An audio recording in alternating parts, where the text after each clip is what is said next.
Hello everyone, me again.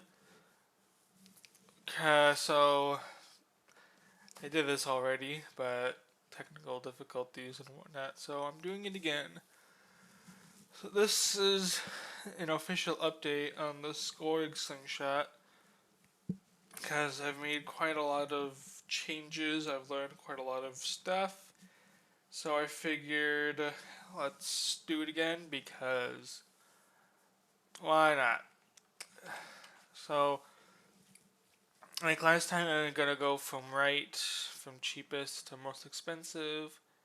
Then at the end, I'm gonna give you some nice tips, some things I've learned, things specifically around the Skorgs and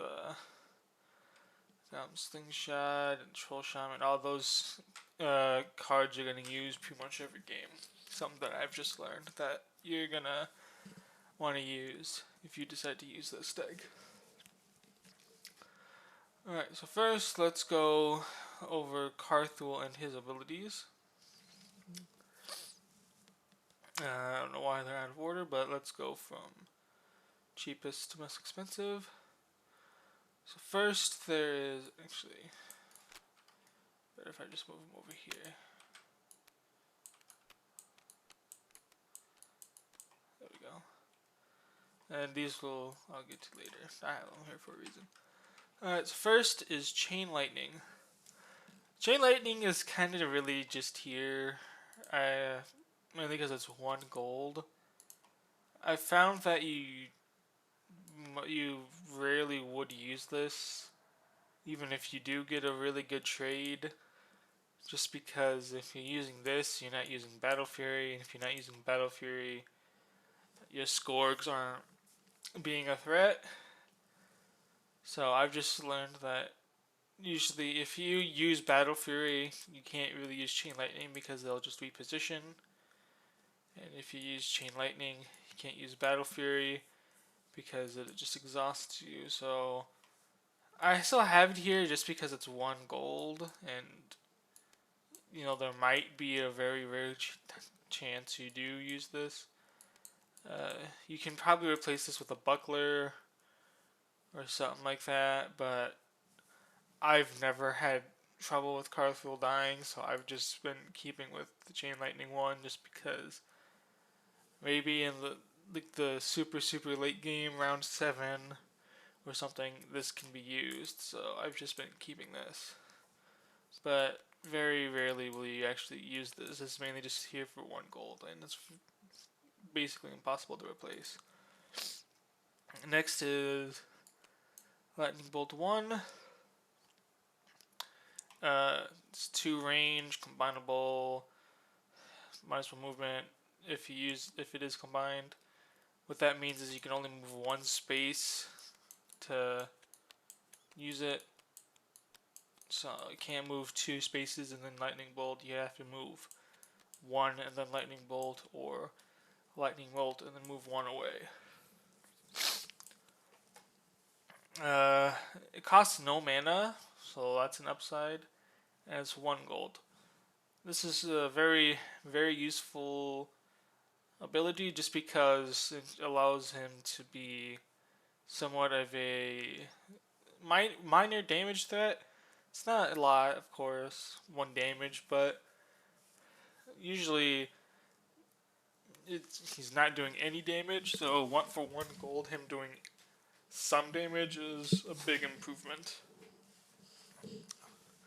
Talisman of Precision. As we go through this list, just recognize how many ranged units we have, because I have quite a bit of ranged units, and a lot of them have 1 range anyway. They end up having like pretty much no range anyway. Since it's Gath has no actual ranged units. They're just very fast and get in your face ranged units that just pretty much have backstab. So Talisman just says that you get piercing 1 and -1 range. if you so choose. And it can't reduce the unit's range below 1. So a good example is Goblin Archer. If this is charging, it's going to have 1 range anyway, so you might as well give it piercing to ping off to ping a knight and stuff. Again, 1 gold, very cheap, great against knights, even though this whole list is great against knights. This is just another deterrent for anyone using knights against you. Lightning Bolt 2 is exactly like Lightning Bolt 1. Only difference is that now it costs mana, it does 1 more magic damage, and it costs 1 more gold. That's the same thing. Same thing you'd want to use. If you main difference if you want to use Lightning Bolt 2 instead of Lightning Bolt 1 is how much 2 health units do they have really.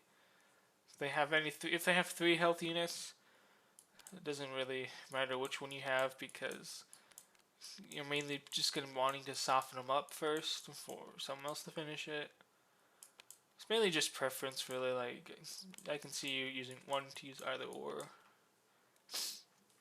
Spell Shock. If they have a lot of spellcasters, just bring Spell Shock because it's annoying for everyone to deal with. Every time they use a mana ability, something within 3 range of that source takes 1 pure damage, so there's no avoiding it.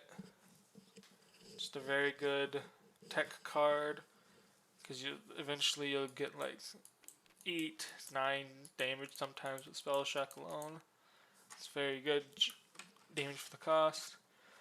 Battle Fury. I hope you know what this card does because this is an ability you're going to be using every time you play this deck.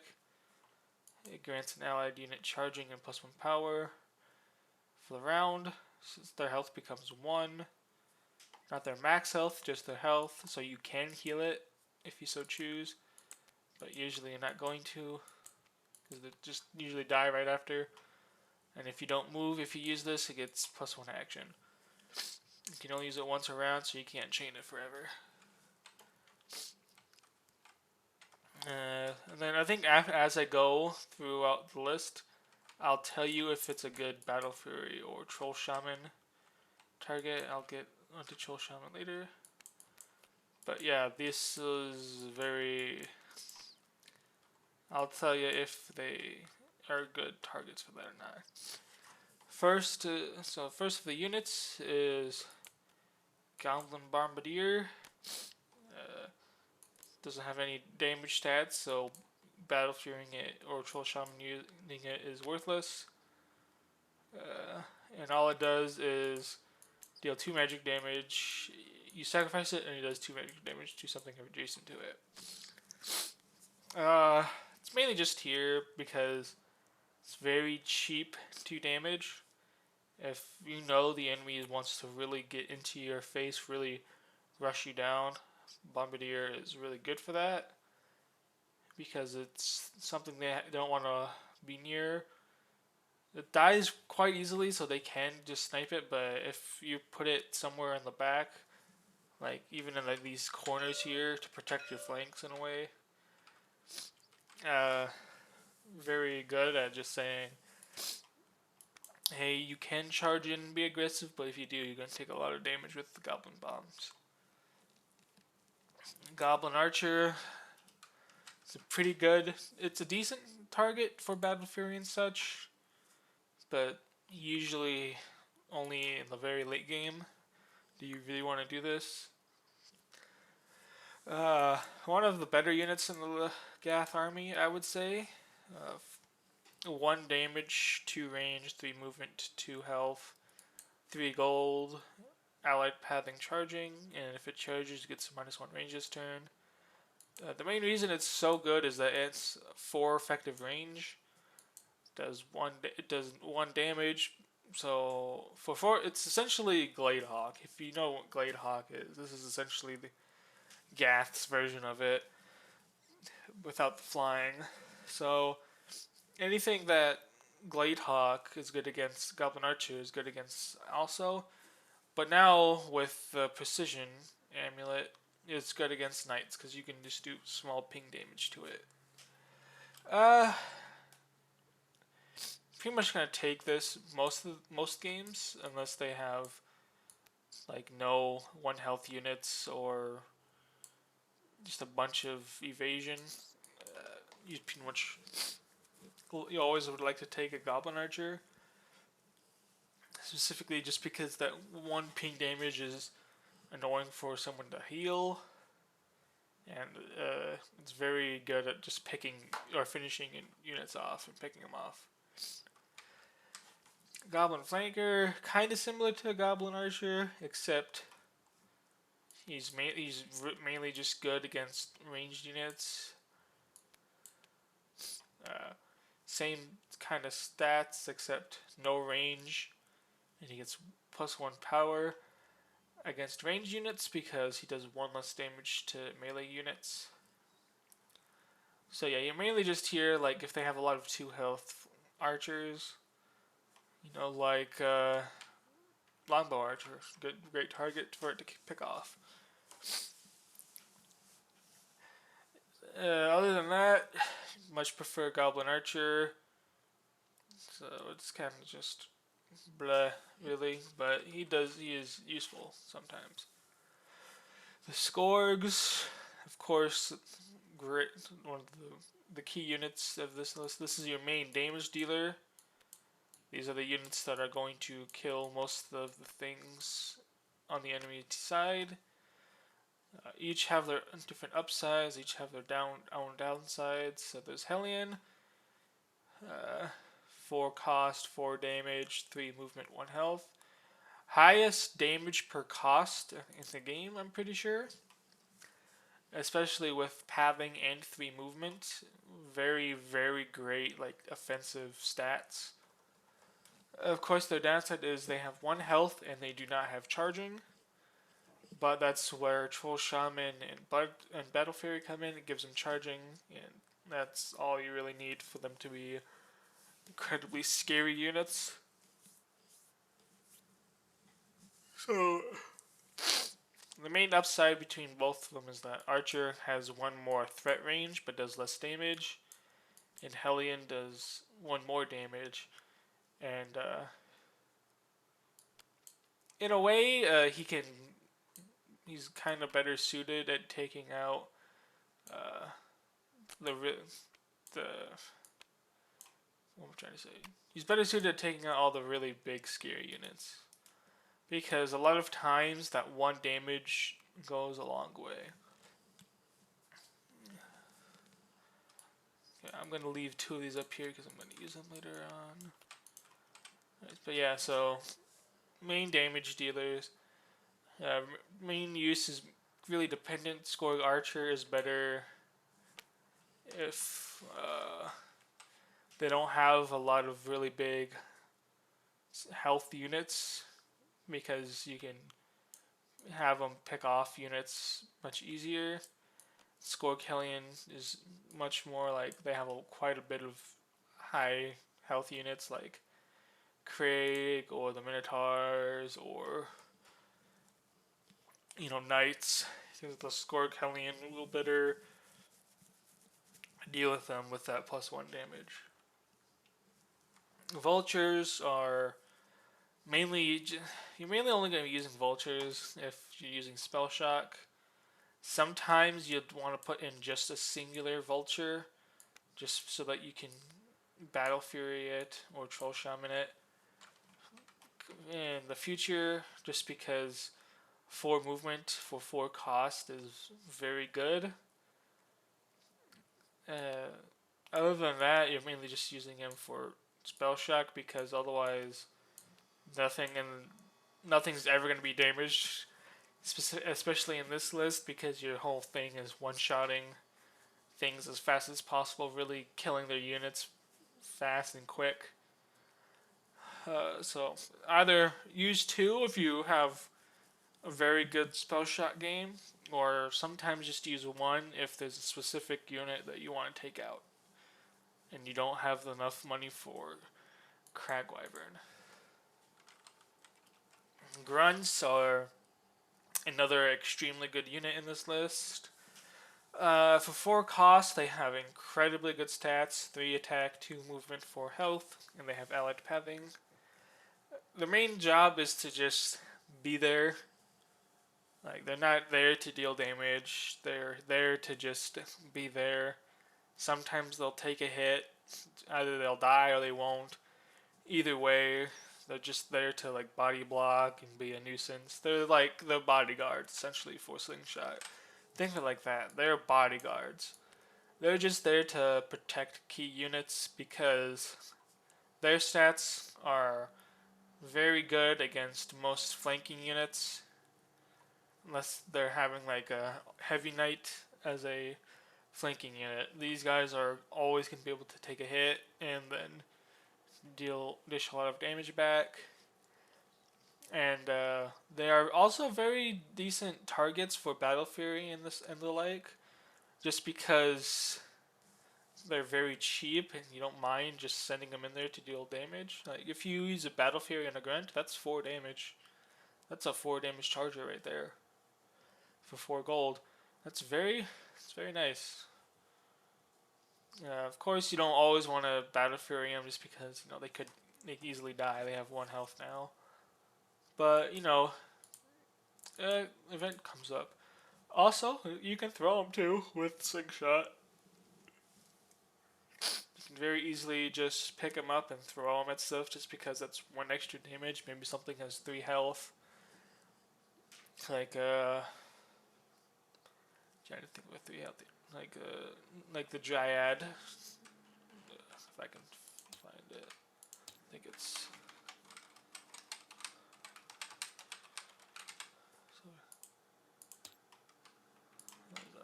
Hold on 1 second. I'm gonna find it real quick.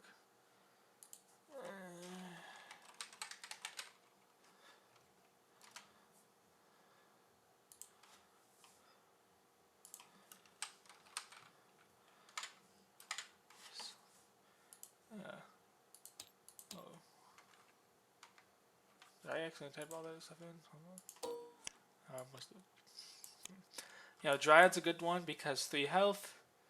So maybe this is like here. You got a grunt like here. You can very easily just say pick up the grunt and throw it. That's a free kill. That's something you can do.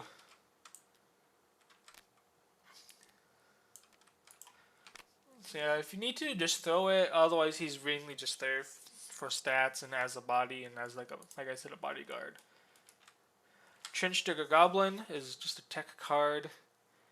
Uh, if they have a lot of ranged units and charging units, just take a Trench Digger because he'll usually do better than a Grunt at that point.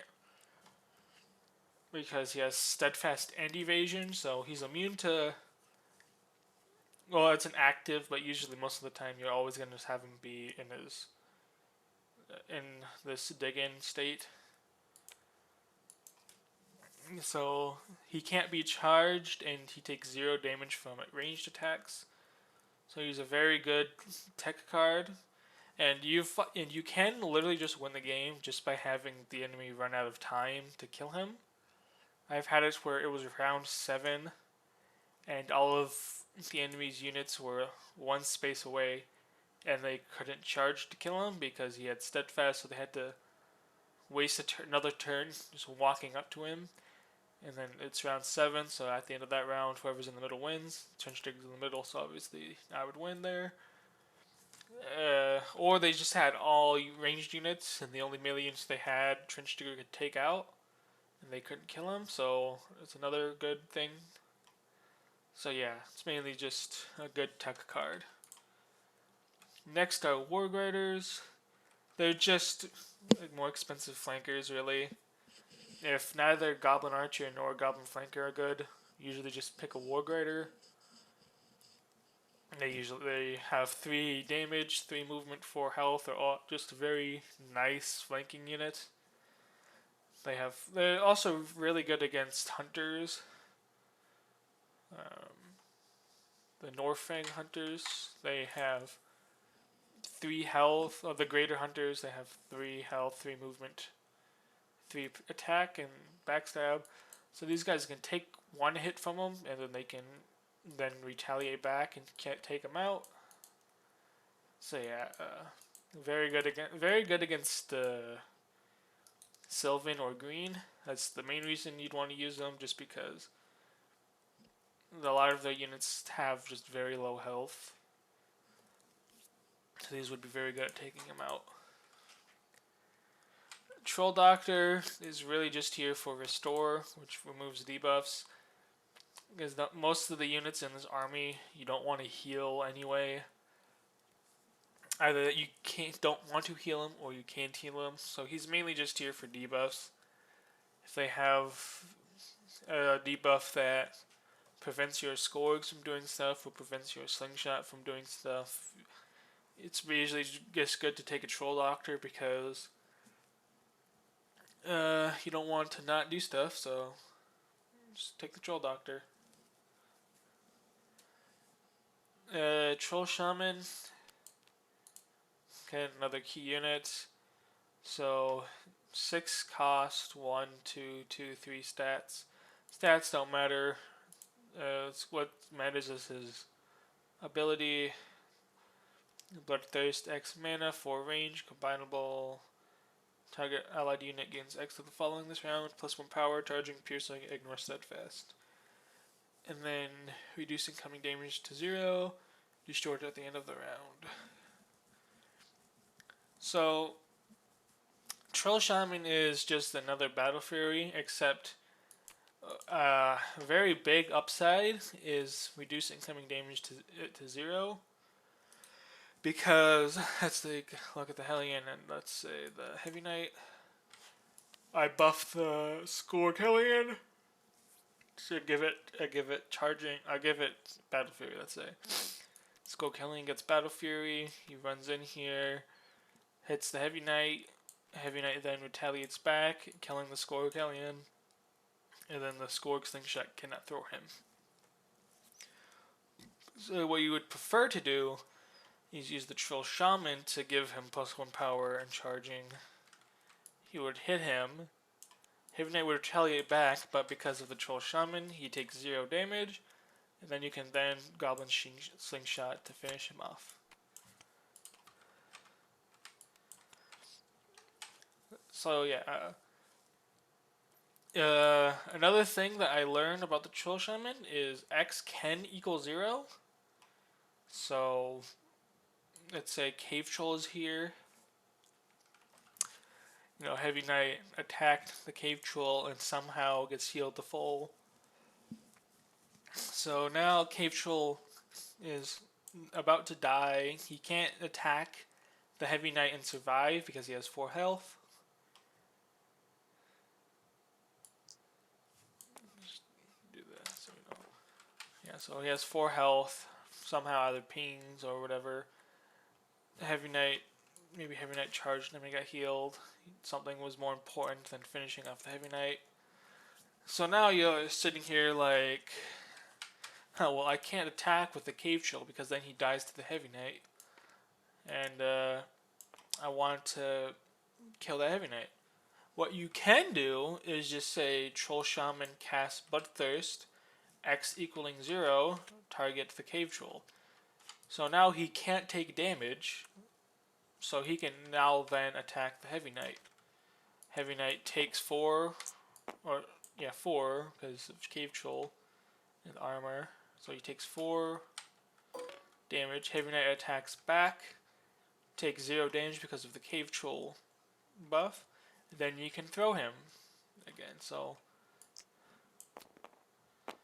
yeah, that's just something I learned recently, is that X can equal 0. So if something like that were to happen where you can't quite attack with like a big unit, with a melee unit, because it's going to die, you can just say X equals 0, it attacks, gets the hit off for free, and then you can throw it. So yeah, very nice thing there.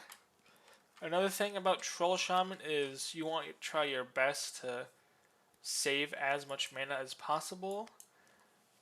I've seen a lot of games where people use more mana than they need to finish something off. They pretty much always give it. They might give it +1 power when it doesn't need that extra power. They might give it piercing when it doesn't need the piercing, so on and so forth. I've even seen people accidentally give something charging when it already has charging, just because it's natural to give +1 power charging in this list. So just be wary with the mana saving. Actually, another good example would actually be with Heavy Knight. So let's look at Heavy Knight and let's look at two examples. One with, let's get a priest here.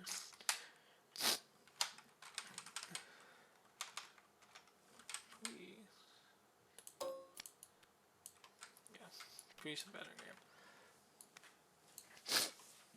So let's look at Heavy Knight. It's here, it's exhausted, it just moved here. Priest is here, ready to heal. So let's look at two examples. One is +1 power charging piercing. And then we're going to throw it. So let's do that. +1 power charging piercing. So now we have a 5-3-1 with piercing and charging. So it runs in, charges the Heavy Knight, does 5 damage to it because the armor is ignored. 5 damage. 5 damage on him. Enemy's turn, they decide, I'm going to heal him up with my priest. And now the Goblin Slingshot is looking at it and says, even with Talisman, I cannot finish it off, which is very sad. So I'm going to throw the Skorg in to finish it off, and it does 4 damage, because this power is 5. It gets reduced by 1, so 4 damage total. Finishes off the Heavy Knight. Okay, 3 mana kills the Heavy Knight. Now let's look at a different version, the most optimal version, which is +1 power and charging. So let's do the exact same thing. +1 power charging the Hellion. So we now have a 5-3 with no piercing. Comes in, attacks the Heavy Knight. Does 4 damage because it's reduced by armor. Enemy priest says, oh man, I don't want him to die. I heal him up. So now he's at 2. So now he has 4 health left. And then the Slingshot says, well, I'm going to throw him again. Does 4 damage again because he still has 5 power. Gets reduced by 1 from the armor. Still kills the Heavy Knight. So without giving the Hellion piercing, you were still able to kill this Heavy Knight. So you saved 1 mana from it. And another good example is Battering Ram. Again, let's say they have a priest. If let's say you give it +1 power. Let's say this guy only has 3 mana left. You used the combo once already, and now you only have 3 mana. And the Battering Ram is now in the middle. Now let's go through +1 power charging piercing again. Uses all of its mana. Skorg charges it. Does 5 damage to it because of the piercing. Priest says, nah, I'm going to heal it. And then you throw the Slingshot. Does 3 damage, yeah. So it lives with 2 health. Now, 2 health Battering Ram, that's not a whole lot, but then again, Armor 2 is a really big issue because not a lot of things can finish it off. And now your Troll Shaman has no mana, so you can't give something else charging. So now they might be able to keep healing it up over and over again, and you don't have that extra burst with another charge. Now let's go over a scenario with, if you just do +1 power and charging, He has 1 mana left. Charges into it. Does 3 damage because of the armor. They might not even heal it at that point, but you know, let's say they still do. You throw it, does 3 more damage. You know, you're missing 2 damage, but you still have 1 mana. So you can give this archer charging next round, and he can deal, you know, some extra damage too. So I mean, usually I find it better if you can't kill something off in 1 round.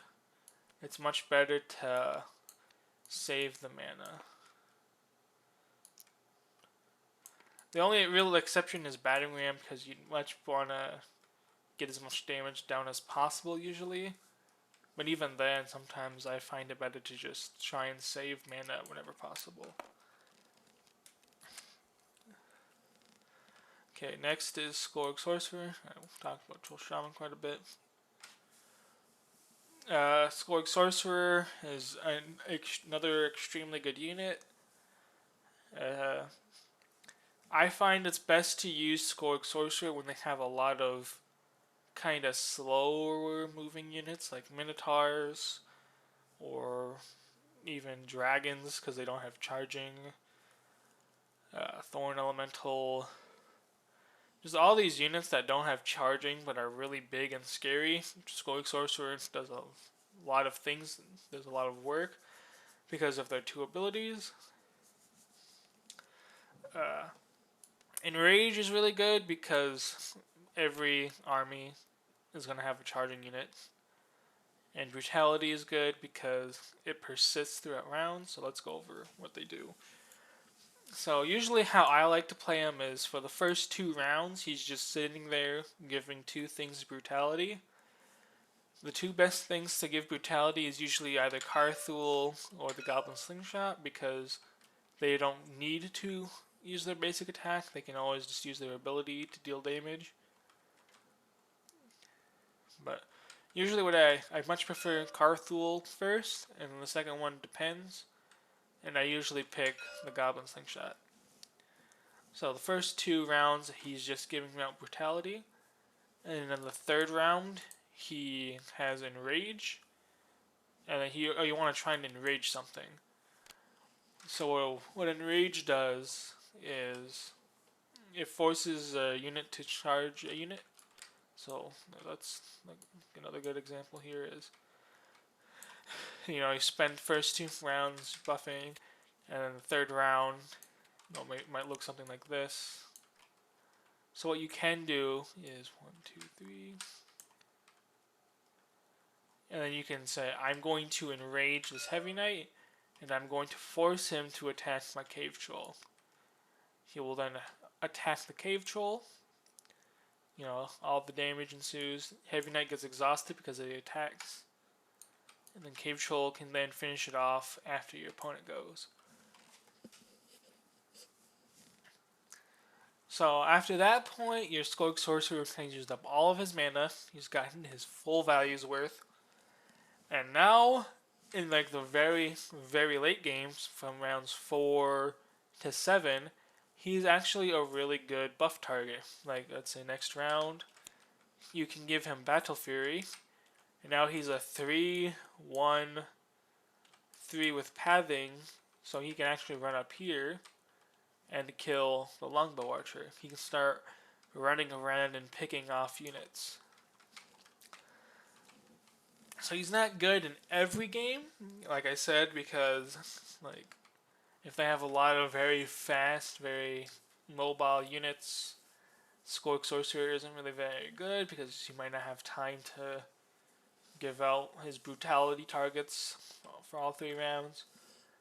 And you might not have a good Enrage target because he might just die or stuff like that.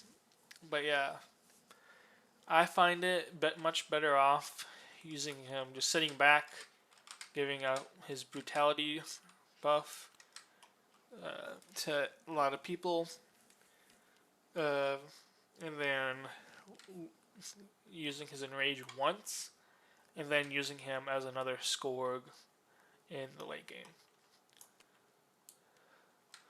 Vesuvian Archer is another really good unit here. So what he does is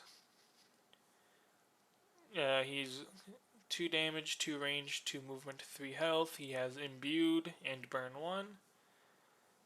Um, so what this essentially does is he does 3 effective damage at 2 range, and he does the magic damage.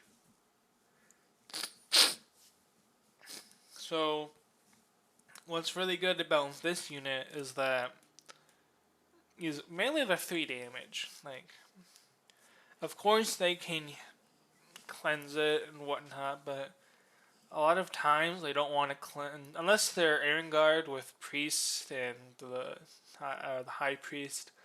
They usually don't want to cleanse it because it's only burn 1. They'd much prefer to heal the actual damage you do. So he is going to be getting that 3 damage off most of the time, and that 3 damage is quite a lot because a lot of units in this game have 3 health. There's no good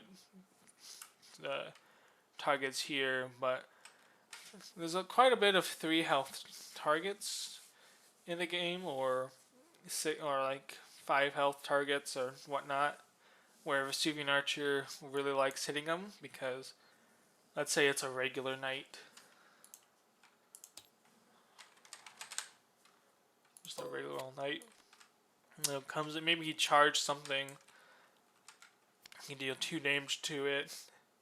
The burn takes effect at the end of the round. Now he has 2 health left because the 3 effective magic damage is ignores the armor, so he essentially has 2 health left.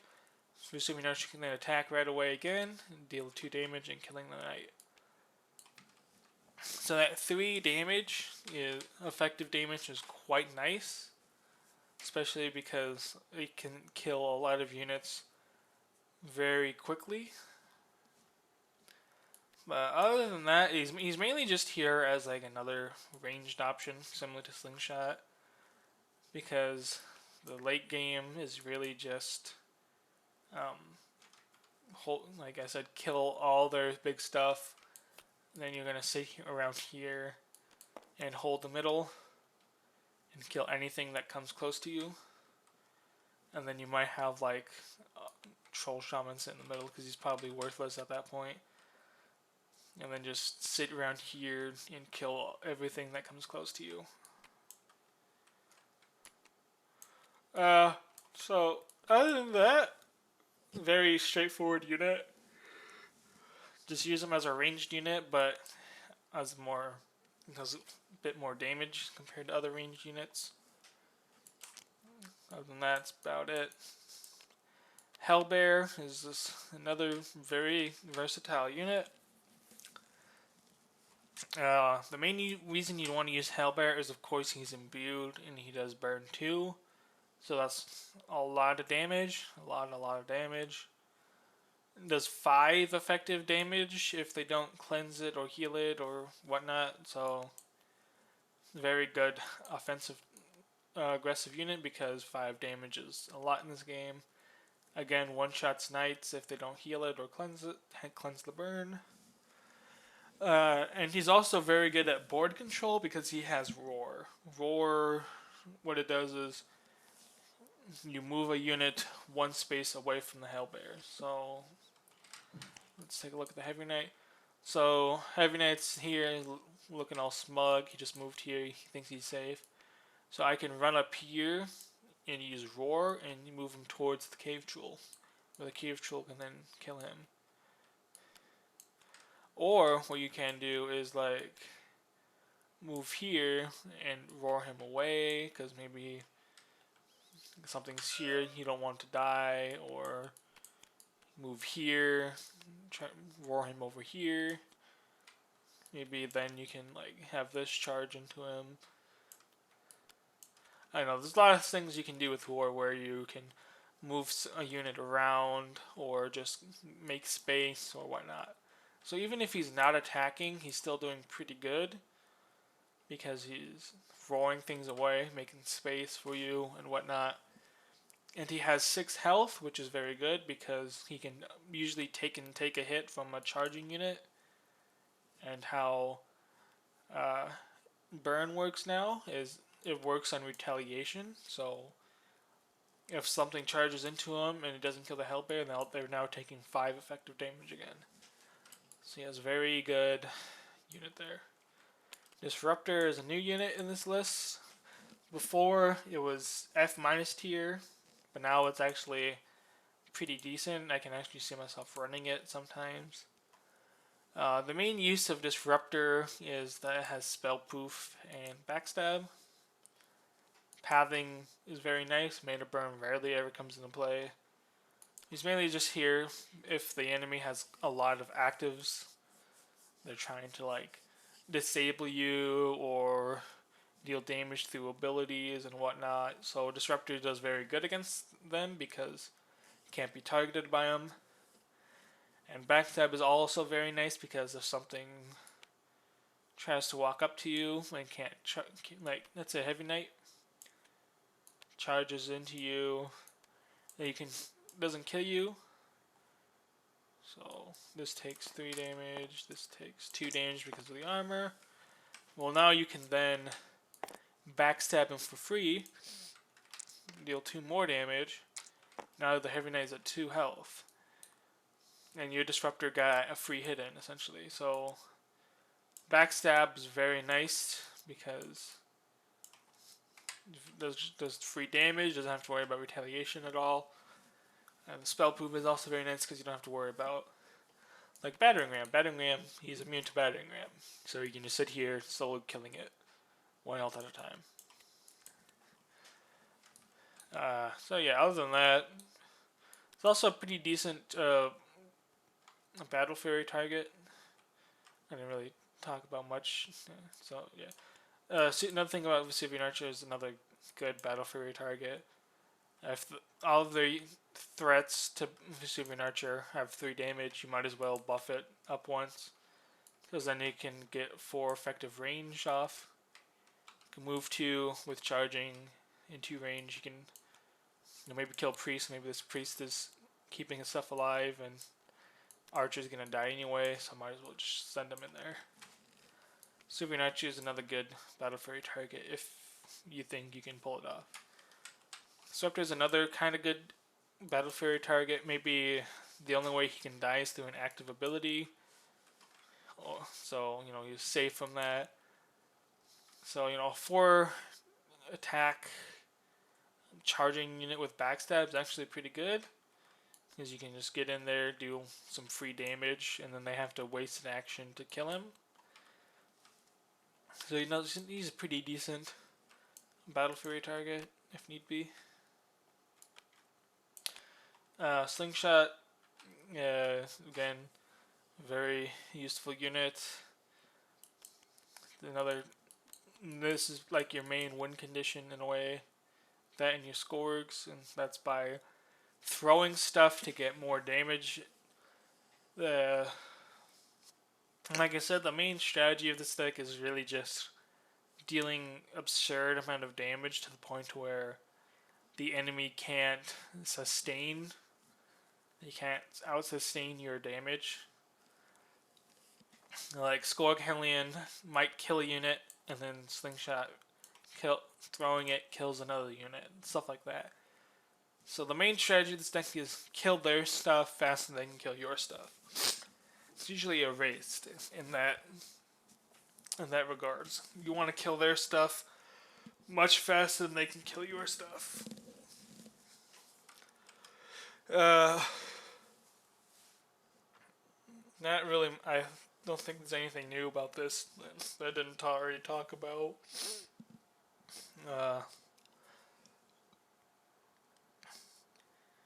Yeah, pretty decent on just attacking normally because 3 range is quite a lot. So a lot of people actually forget that it can just attack. I've had a lot of people say, "What are you sacrificing?" And I'm just telling them I'm just attacking normally because it can do that. It doesn't have to sacrifice anything. If you really want to, he can just be a more expensive elite longbow archer with 1 more health and less movement. And that's fine, because, if he's just sitting here picking off 2 health units the whole game, that can add up to a lot of action economy. That's very, very nice thing to do. Crag Wyvern is here for catapult and longbow and bowmaster. Sometimes you might use him as a war grider to pick off other units, but Crag Wyvern is really just here to pick off one specific unit. That's his job. That's really all he's trying to do is kill. Is like there's one unit on the enemy team that you can't really deal with, and Crag Wyvern is your answer to that unit. Other than that, I don't really ever draft Crag Wyvern. I'd much rather prefer other units. But if there's one specific unit I want killed, Crag Wyvern's perfect for that. Manticore is mainly just good against archers, like longbow archers, because of the physical damage return. Units don't want to charge into him. Oh, sorry for that. Units don't really want to charge into him because the physical damage return and all that. It's very mobile for a frontlining unit with 3 damage or with 3 movement and flying. Most of Gath's frontline can't move very fast. The Minotaurs can, but their charging is only 2 movement, so make it what you will, whether or not you'd prefer the 3 movement or the 2 charging as their mobility. Yeah, Manticore, very good frontline unit. Like I said, the enemy doesn't really want to attack it because it usually does more damage back. And even if they do kill it, the damage return still takes into effect. So mainly just good if the enemy has free damage, whether it's ranged units or backstab or whatever. It's the main reason why you'd want to use Manticore. Other than that, I'd much prefer Cave Troll as a frontline unit, but if they have backstab and range units, Razormaid Manticore takes the cake. Cave Troll, the way I like to see Cave Troll is he's just a bigger grunt. That's the best way to describe him. He's just a way bigger grunt. His use is the exact same as a grunt. And everything I said for the grunt applies to the Cave Troll. If you want to Battle Fury the Cave Troll, Battle Fury the Cave Troll. If you want to Troll Shaman the Cave Troll, Troll Shaman the Cave Troll. If you want to throw the Cave Troll, throw the Troll. Everything you'd want to do to a grunt, I would say is okay to do to the Cave Troll.